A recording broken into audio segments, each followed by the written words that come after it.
Okay,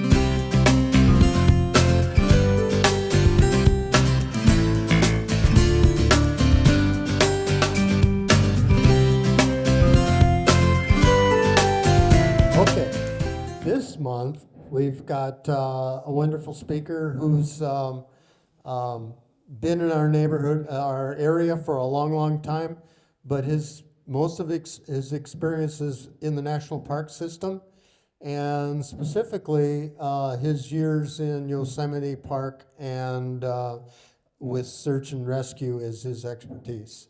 Butch Farabee. Farabee, I'm sorry. I'll answer it about anything.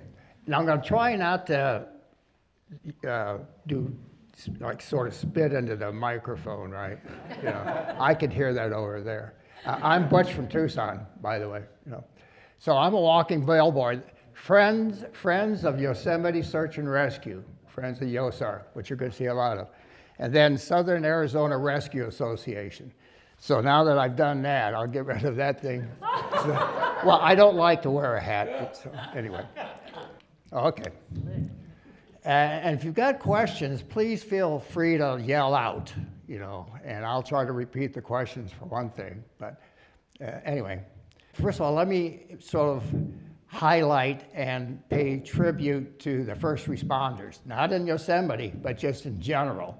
And these are the ones that sort of come up, but there's a second tier as well. And then you guys are well represented here in Tucson. And speaking of Tucson, I love the Catalinas. I grew up in Tucson, and so much so that I'm going to have some of my ashes spread at Hutch's Pool. Does that ring a bell with you guys? I love that place. I'm not going to embarrass anybody by asking who has not been to Yosemite. Anybody not been to Yosemite? Okay, it's a world wonder, you know. So that waterfall is 600 feet high on the right-hand side. The cliff on the left side, El Capitan, is in some places 3,000 vertical feet. Skydivers used to jump off of that, and occasionally when they sneak in, they still do, right? But just for a little perspective, that waterfall is the 5th highest waterfall in the world. It's almost 3,000. Now there's a combination. It's upper, middle, and lower, so it's 3 falls, but combined, they're the 5th highest in the world. Most of Yosemite is wilderness with a capital W, as opposed to wild wilderness. And even I'm not old enough to be in this line, but I can look out into this audience and, you know, maybe, you know, somebody's been in there, right? Yosemite's not the busiest park. I think it's about the 6th or 7th busiest park in the country. And there was a gentleman up here someplace that is trying to go to all the national parks. He's got like 49. He's going to do 2 more pretty quick anyway. So, and I got to say, frankly, our national parks are in chaos and free fall, basically. So they can use all the help they can get. So that yellow arrow is Glacier Point. And I bring it up early because I'm going to refer back to it later, but this is the best picture I would have of Glacier Point. And then, of course, there's the iconic half dome in the background. If you don't ever remember anything else when you leave here, remember Half Dome. You know, it's very spectacular. And you're going to see much more of that in a second. Oh, well, speaking of the devil, right? Yeah. That's out of the back of a Jolly Green Giant on an incident. And some of these photos are from my era, which was 71 to 81, Yosemite. And again, you'll hear some more of that. But there's some more modern photos as well. But a lot of spectacular photos. And you can't help not having good photos of Yosemite. The men and women in the yellow shirt is YOSAR, Yosemite Search and Rescue. Not all of the incidents in SARS, SAR, SARS, are done by these guys. Rangers actually go out there as well. And during my era, we did a lot of this stuff. I'll talk to you a little bit more, but it's a team effort. And there are no individuals. You know, it's a we proposition versus an I proposition. Last year was one of the busier years. I think this might have been like the second busiest year on record, 247.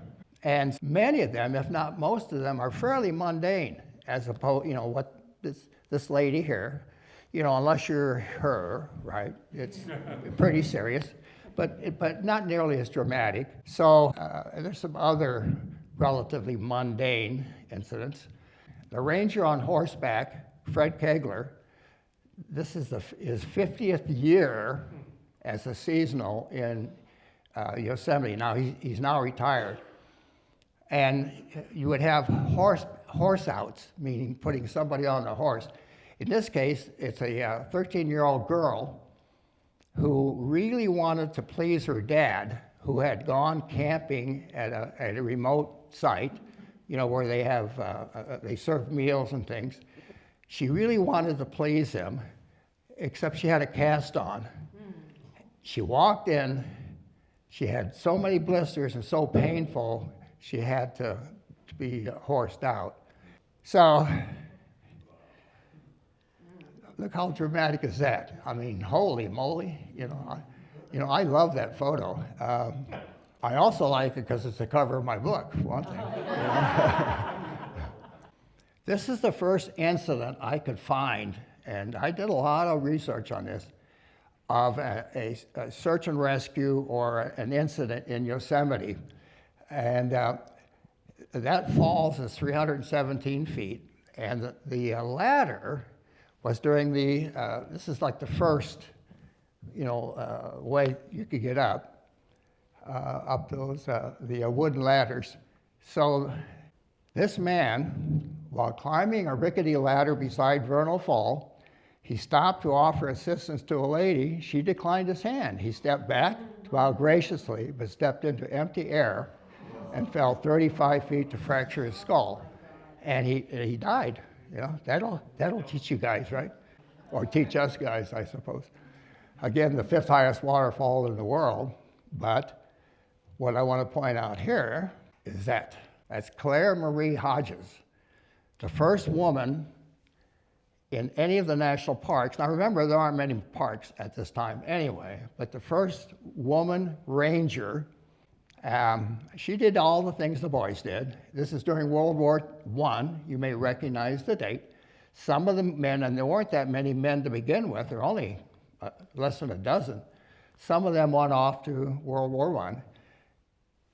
She was a teacher in the valley, in Yosemite Valley, and she got hold of the superintendent, and of course, you know, it's a small community, you know, it's everybody goes to socialize and what have you. She says, do you need some help? He says, yes. So he got permission to hire her. So for 2 summers, she ends up doing everything the boys did and got her hands just as dirty as they did. I love that photo. Look at those ropes. I mean, you could pull the Titanic with those things. I also love that photo because of the flat hats. You know, now those are training pictures, obviously.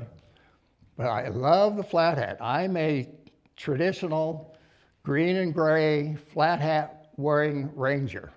I make no bones about my love for not only the agency, but the flat hat. I wish that sign was still there. That's Glacier Point, which I pointed out with that yellow arrow before. You see the people out there? Yeah. I maintain the official database on all the deaths. I've co-authored a book on the deaths in Yosemite as well.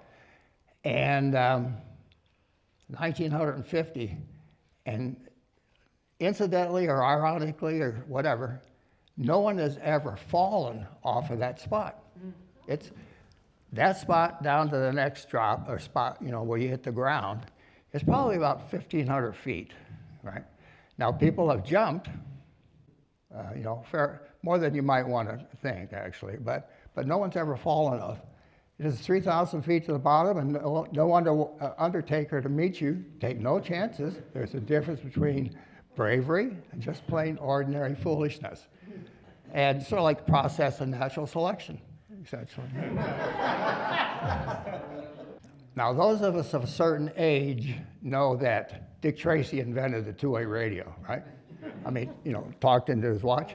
I had brunch with a woman who actually had a watch that she could talk into and communicate, so. But we've come a little ways since then. I think the Rangers in those days thought that was really the cat's meow. There's an old term you haven't heard in a while, but that shows my age as well. But in those days, that was probably great.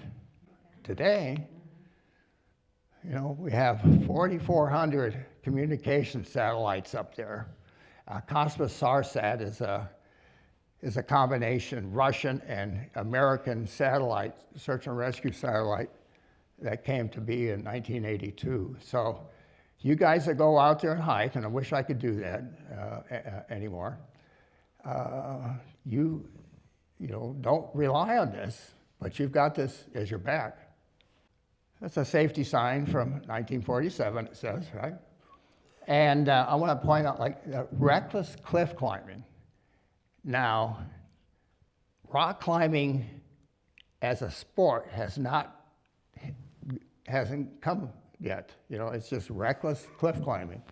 But you're going to see a lot of this here in just a moment. So last year, there were 16 deaths. Now, several of them were actually natural. What a nice place to go, right?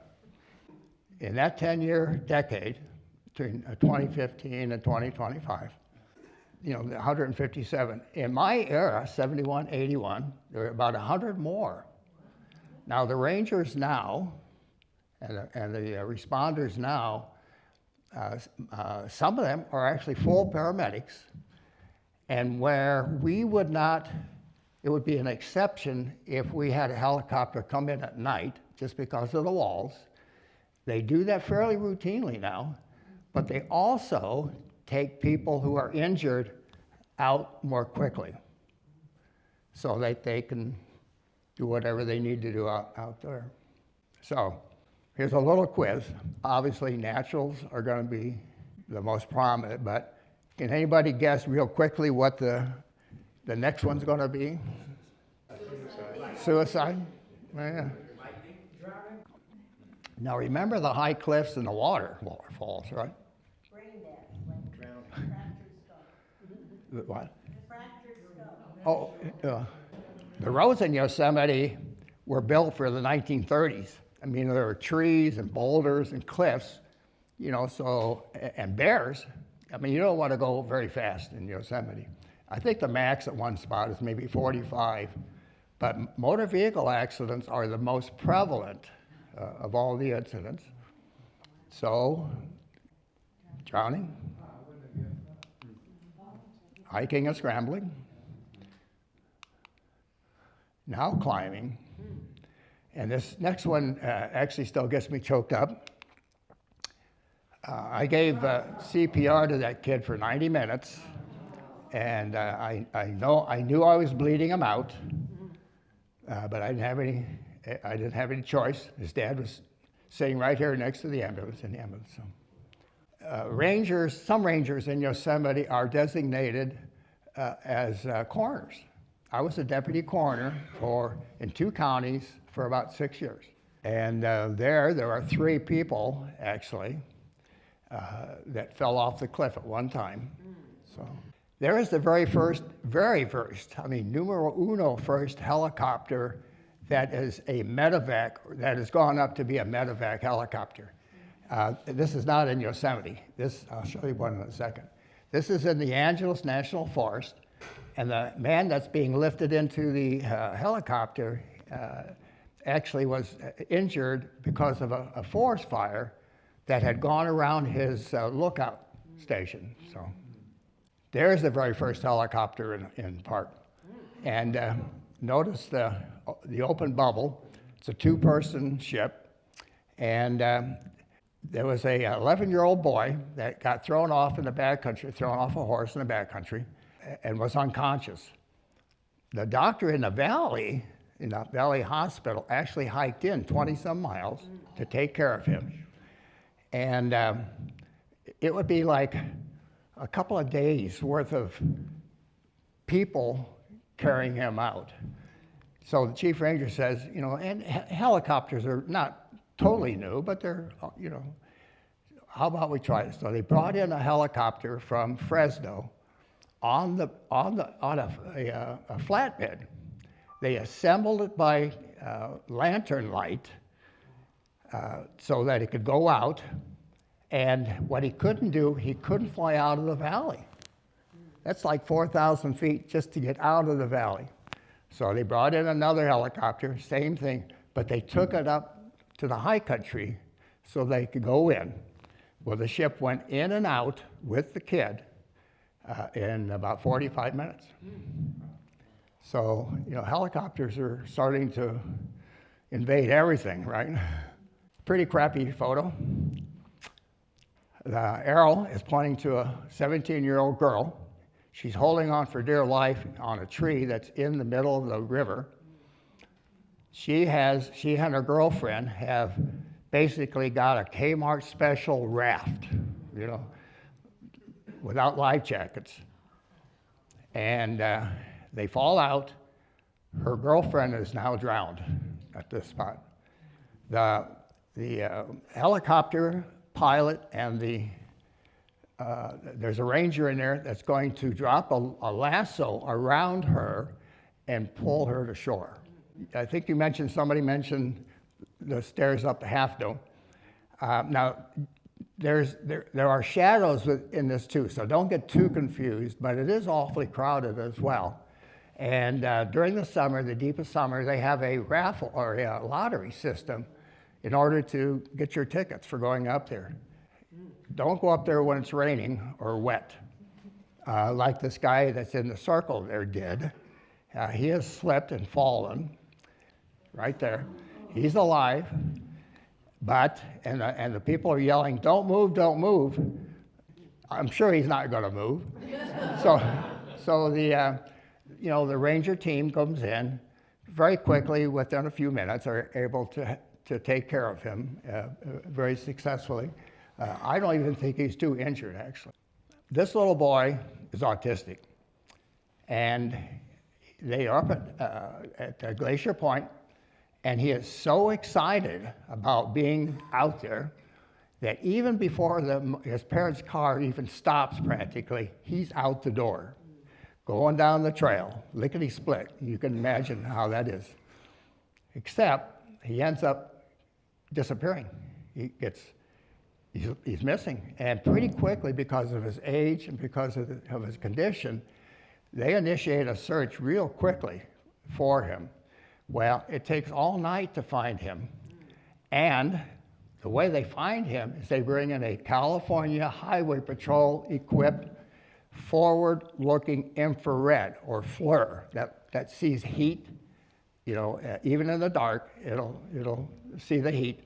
They were able to find this kid, and he had scrambled, you know, down through the ledges and stuff, halfway to the valley.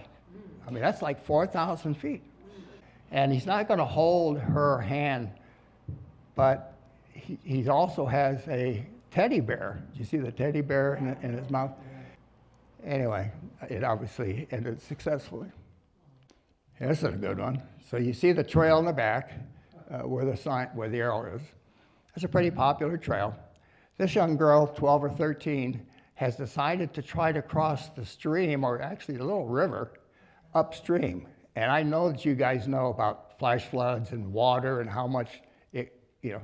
So she gets carried away and into those rocks. The man is a good Samaritan. He has gone out to stabilize her. The rope is a throw bag. You know, the rescue team has thrown this out to him, and he's going to stay there until they get to them. So it all ends successfully. So what do you see there? You see the little kid in the backpack? Holy moly. The same thing pretty much. And again, the two men there are good Samaritans, and it all ends happily, right? Again, you know, there are stupid people. Okay, there's the that waterfall there is over 2,000 feet. Just that one right there. There's a very, very popular trail that goes from the valley to the top of the waterfall. It's done in the summertime. There's hundreds of people that go up and down it every day. A Greyhound bus-sized slab fell off where that arrow is, and now they can't blow the rock up, so they have to drill out. Right? Here are three hotties from France taking a selfie. Do you see the guy in the back? You didn't see the guy in the back? There you go. He's on the other side of the fence. We do not know, and I say we collectively, I wasn't around, but we collectively do not know why he is down there. It could be to cool his feet, it could get a drink, we don't know. Because he ends up going into the river, which is right above a 317-foot waterfall. When they find him about 4 weeks later, now the two arrows there are just sort of illustrating what the rescue team or the recovery team, or not recovery, but their searching team. I've actually used a scuba tank underneath that waterfall, which really wasn't all that hard, actually.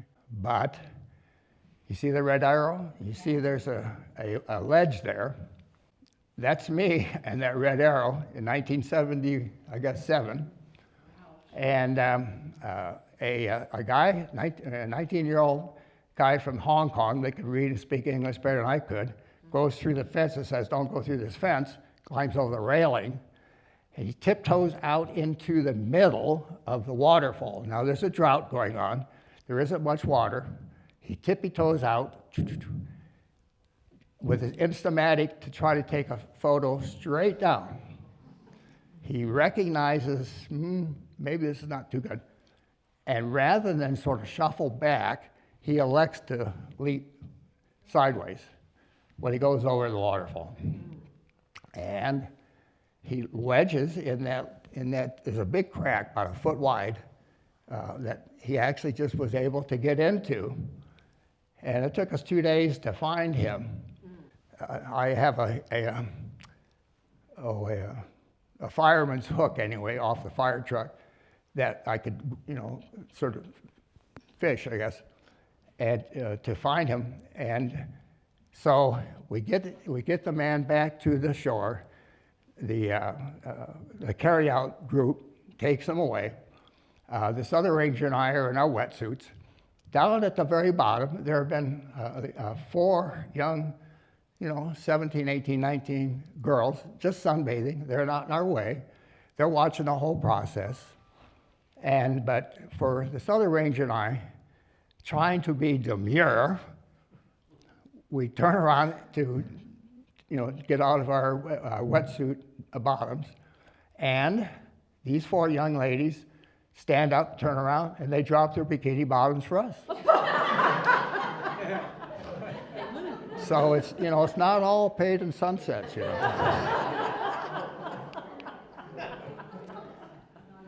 That's, I love that photo as well. That's a lady who's gotten injured. I think she's got a broken collarbone, but this just is one of the many, incidents that these guys respond to. That face there in the back, that I have to, until you get to the next ledge, that's about 1,400 feet. So the down on the left, that's Half Dome, by the way. And at that spot, it's probably 2,500 vertical feet. This is where the skydivers go over. And that dot, the white dot, is that. That's the victim. There's the rescue team. They've just been taken in underneath the ship, flown in underneath on a rope in underneath the ship. Here's another look, right? Sort of looking down. So this lady that's in the water, she's been there, I think, 2 months, basically.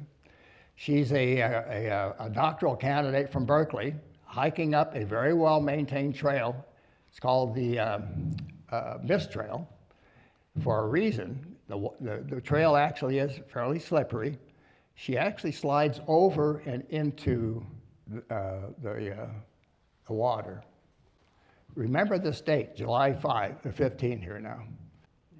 Someplace else in the park, a guy that's hiking the Pacific Crest Trail is in this area. He's come up from through Sequoia, and he's taking sort of a busman's holiday. He decides he takes his pack off, takes his boots off, and decides to go scrambling. Why not, huh?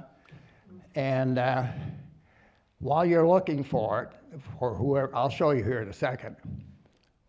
So everybody that was involved, everybody that was in the YOSAR team was involved in that lady's recovery that you just saw a moment ago, except for the 2 old guys, 40-year-olds, ranger paramedics. Both of them are super climbers, and one of them is the head of the search and rescue team. Dispatch calls and say, we've got a guy on the telephone who is saying that he is trapped, and she describes where he thinks he might be. And he's actually in one of the few places that he can get cell phone coverage. I mean, it's like a miracle, really. So these guys, thinking that they know exactly where he is, because he is so calm, relaxed, and so I think they probably go by and get a cup of coffee and a donut or something. So they end up flying up there, and he is not where they think he is. They're flying around the base of this dome, like, back and forth, back and forth. And all of a sudden, the crew chief, there's a pilot crew chief and these 2 guys, looks up, and you see the little color red there? That is a person.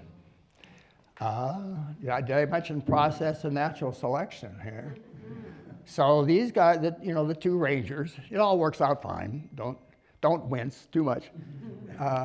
But they fly in underneath the helicopter. They land. Guy is hooked up underneath the helicopter, flies in, and they're able to get him out of there. Now look, you guys are hikers. What do you think, right? Holy moly. That's not hiking. It's not hiking. Well, yeah, that's true. That's right. That's a great photo. It's a California Highway Patrol. You'll see a bunch of photos here in a moment. During my era, we would use the Lemoore Naval Air Station, 45 minutes away. These guys are Vietnam vets. They're eager to help us out. They like the excitement, just like the rest of us do. And they'd have a Huey, 5 or 6 person helicopter, and a winch, 290 foot winch, capable like 900 pounds.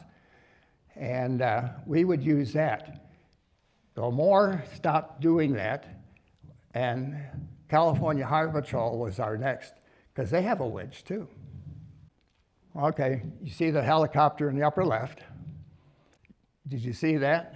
That's a duffel bag with the clothing and other things, and it's being sort of trolleyed, clotheslined over to people on the cliff. Now, the rangers at the bottom have been watching this couple during the snowstorm, and they haven't been moved. They haven't moved in like almost 2 days. Well, as it turns out, they're actually dead. But in this case, we're going up to, I say we collectively, are going up to assist. Well, 4 other climbing teams actually asked for help as well. So now we got to bring in the big guns and ask for not volunteers, but other rescue teams to come in and to assist us as well. That's pretty common now. I mean, like this weekend, right? Again, looking straight off of Half Dome. That's not 12 or 1,400 feet down to the next stop. Again, I think he has like a dislocated shoulder. So, real quick guess. Anybody want to guess how this man dies?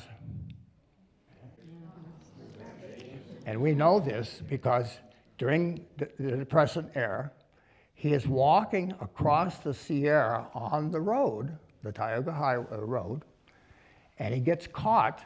He takes shelter in a remote ranger station, a barn, if you will, and he's in there for 42 days, or at least that's how long his diary on the newspaper lasts. So I ran this incident, and it was a couple flying from Las Vegas to Sacramento. They got caught by storm. They crash, big search, put several teams out like they're doing with those avalanche people right now. And but we also have the Navy sitting on the floor of the valley. Now this ELT, electronic locating device, I don't know what the T stands for, transponder, has sent off a signal. A commercial airliner has heard them, but they can't pinpoint it exactly. So the Navy's waiting to raise up. So when the weather clears enough for them to get up, they end up going up, and within minutes, they know where to go. So they get in there, and the ranger that's on board says, you know, we're not in the park. We don't have any jurisdiction. And of course, I've been in contact with the local sheriff that has that county, and he says, you know, I'm on the phone talking into the microphone to them. He says, tell them to raise their right hand. And he deputizes them as deputy sheriffs, because there's a storm coming in, just like you know, and tell them, you know, get out of there. Get the two people, get out of there. Rangers in Yosemite at least love it when we don't have a death on a holiday. I mean, that's a big, you know, that's a big thing for us. So July 4th came and went. On July 6th, I got a call on the radio. I'm just on the radio, and said, Butch, can you act as a coroner up at Badger Pass? We had a plane with 5 people crash into the ski lift up there. And so actually they crashed on July 4th, so we were, you know, celebrating prematurely. This is a really famous incident, which I can't really, there's too much detail, but that snow, that's actually a mountainside, not in the park. It's, you know, the angle is horrendous. I mean, maybe like this, whatever that is, steep. And a stepfather and his wife and the mother, the 11-year-old boy, have crashed into that, nosed in. The 2 adults are dead on impact. The 11-year-old boy is in the back. Donnie Priest is his name. You can Google this one. Donnie Priest is in the back. And a huge search for him. Well, he ends up having both of his legs frozen and eventually have amputation, you know, amputated. But he goes on, and he actually is a very talented prosthetic maker in Bishop, California. I have a whole program on this, Dope Blake, and that's a twin engine. It's smuggling drugs into from Mexico into Nevada, but it crashes in Yosemite. That's the actual plane right there. That's the real McCoy. And just a couple of these slides. We end up diving under 12 or 14 inches of ice at 9,000 feet roughly. with all kinds of oil and stuff in the water. We're able to get out 1 ton first, then the weather comes in, and we think that the weather and the remoteness is going to take care of our incident for a while. We do not appreciate the entrepreneurial nature of the local climbers. They go in and steal the next ton. We're able to go back and do the last ton. That's either me or my buddy cutting off 20 fingers to send to the FBI lab to raise the fingerprints. We loved Lemoore, and this guy is actually deceased. He's being raised into the stretcher. That's actually the last photo of that helicopter as well. It crashed and burned. Everybody got out. Obviously, the person that was in the ship did not. And lots of generals and admirals come to these kinds of things.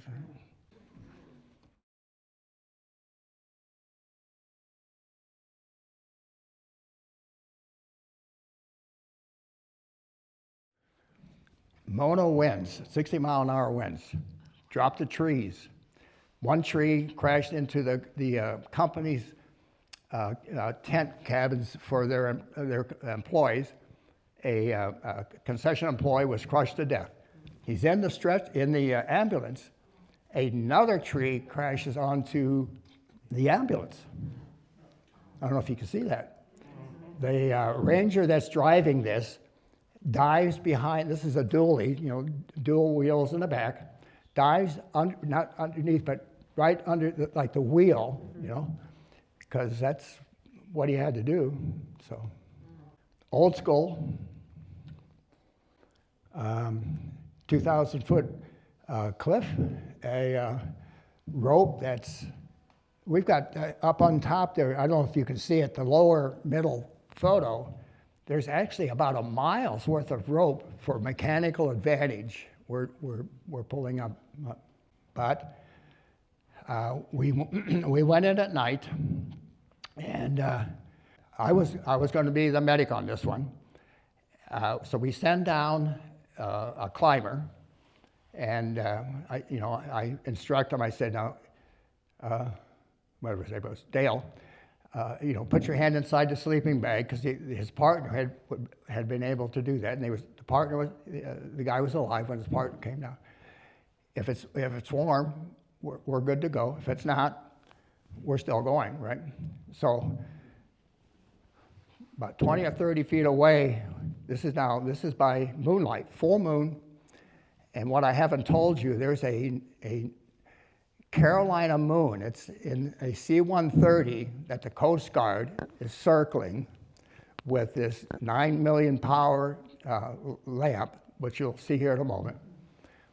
And so it's a full moon, basically full moon.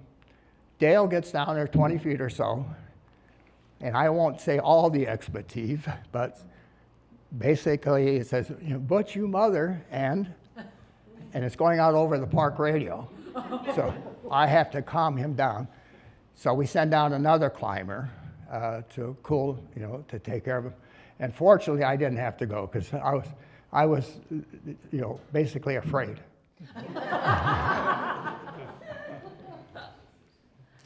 The Coast Guard said, they use this on fishing boats and stuff like that. But they said, at least at this point, they had never used this over land. Now, maybe just at this station, I don't know for sure. This is for the ladies in the audience. I want to give you guys some respect, right? So that's one of the most famous climbers. Beverly Johnson's her name. She's jumping out on a rescue right there. 1972. 2 rangers have been search and rescue rangers, which is sort of a different thing along the way. Lots of others. And the lady on the left has actually helped take a guy off of El Cap, like 1,500 feet up. The old school, the guys before me sort of would sometimes at least jump into Manzanita with these padded. Now they also use those for fires too. So If you see folded clothes at the top of a waterfall, that's a clue. Again, Berkeley graduate student in physics shot his girlfriend, threw her off into the waterfall, took her over, and then he jumps. The left arrow, the orange, you can probably see just some little flesh underneath the suicide by waterfall. I'm in the wetsuit on the right-hand side, and this lady was the wife of our number 2 guy, our deputy superintendent. And she went over Vernal Falls, and she ends up being in the only spot where we would want to go into. This is at full flood, like during the spring flooding. At the lower right photo, the white is a little waterfall, 15 feet, over a boulder. The tree branches are going into another hole. The other guy and I are being safetied by different colored ropes so that guys on shore can figure out where to put on their tension. This is the longest lowering history, a single rope history at least, up until this time. 1,800 feet. It took 2 days to orchestrate this, to organize it, to do it. And I don't know if any of you are climbers, but the name Jim Bridwell is a pretty famous climber in climbing history anyway. He's being lowered. And now they've done this in 4 hours. They get the guy straight off, it's amazing.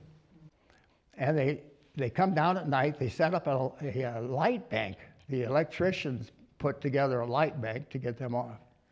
The guy's trying to figure out how to get off of El Cap, I guess. Reading the instructions there.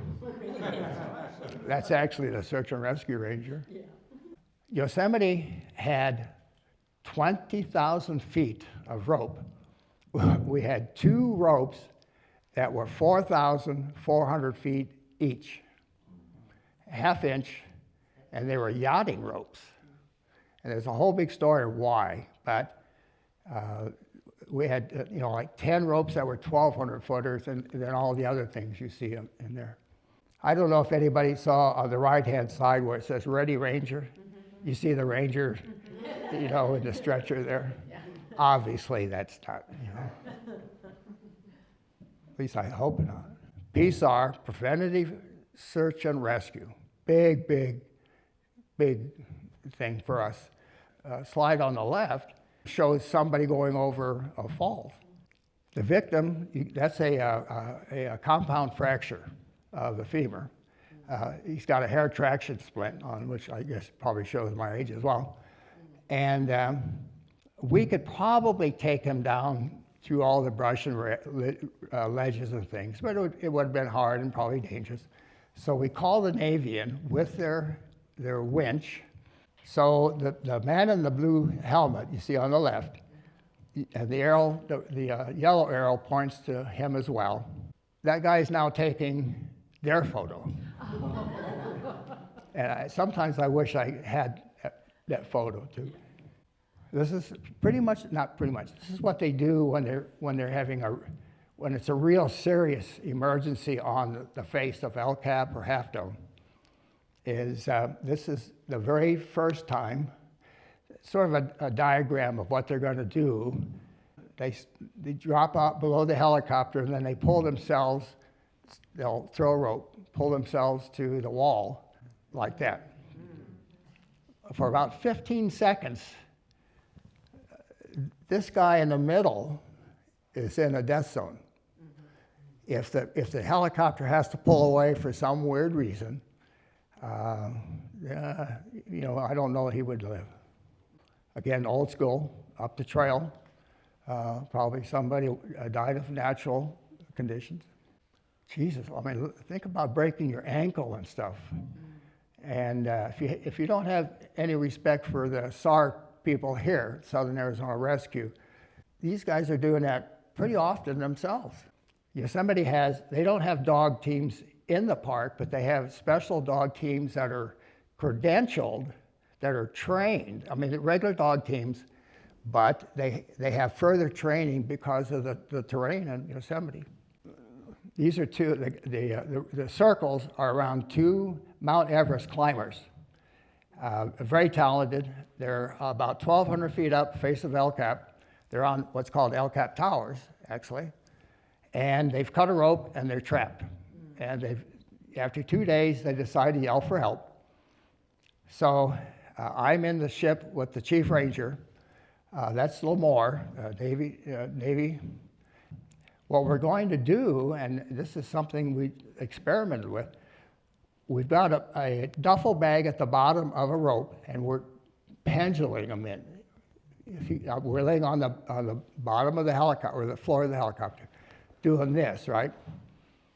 And these guys are from Europe, and in Europe, what they would do is they'd clip on, like they'd do a carabiner, and here comes the thing, clip, clip. Well, what they don't know is that Chief Ranger's got like a Bowie knife strapped to his leg. It all works out fine, But then they said, well, because it's like 600-foot rope, instructions on how to get off, water, a radio, and they want to continue up. Oh no. During the, even before our time, I guess, the campers, a little kid would walk away, which is fairly common in those days, and the campers would help look for, that was really pretty common. The bane of all parks, automobiles. That's the very first automobile in any park, right there. This lady fell asleep driving this car in the early morning. She's got 2 little boys, a 14-year-old sister, and her mother in there. And some passersby are able to get the 14-year-old back, right? And the 2 little boys see the sister being taken in. They jump in. They're immediately swept away. The aunt, who is the driver, jumps in after them as well. And they're all dead. And they don't find the last little boy for probably about 6 weeks. This guy is alive. We took him off of Glacier Point. I'm actually running this operation as well. The Navy has come in. The Navy, unbeknownst to me, has actually dropped down and has cut the climber away from the wall and clipped him to himself. Now, it's like 300 feet down, and the radio doesn't work, and so they're coming down the valley, and it's like the E-ride at Disneyland. They slowly pendulum. And this other ranger, and there's, 100 people over here watching, which is okay. And this other ranger, we've got this gurney from the ambulance, and we're running like back and forth like the Keystone Cops. And we don't judge it correctly. And of course, the guy goes into the mud, and you can hear this 100 voices of, It's a boring day, in Yosemite. That's just a training exercise, but what else we have to do? This guy is lost for, I think, 12 days. And he ends up writing sort of his, sort of like last will and testament on that bear canister. Very often we go outside the park to help. It's, just a mutual aid. This is in the county outside. The upper photo, I have just jumped out and I'm kneeling down there. And my partner, who's on the other side, looks out his door, and it's like 1,000 feet, behind. And yet I've gone that way, right? Sort of old school again. Lots of LSD in Yosemite in those days. I mean, really bad. This guy decided he wanted to fly. This guy was a nuclear scientist, and he wandered away in 1966, got lost. And in 1970, his skull and credit card were found. He was declared dead. I didn't know anything about this. I got there just now. And within the last month or so, the chief ranger calls me and said, can you take this guy up? He's found a knuckle. And this is during the hippie era now, and I say that with a smile. So I we bury him, and we go down to the stream. He pulls out a bag of marijuana and says, you mind if I toke up? Well, no, I don't mind. I mean, you're a good Samaritan. Lots of awards for these guys, lots of awards. So this is the next to the last photo. If you enjoy search and rescue in general, this book is free, it's online, and it's about search and rescue, 603 pages worth, in Pima County, Santa Cruz, and Cochise County. And if you enjoy that, feel free to, there are no hard copies, this is all online. And lastly, I like to end every program with my 2 stars. You can see a half dome is in the back. The young man on the right-hand side is now 50 years old, and I don't know, how did that happen, right? You guys probably know about that as well, right? Well, ladies and gentlemen, it's been a pleasure.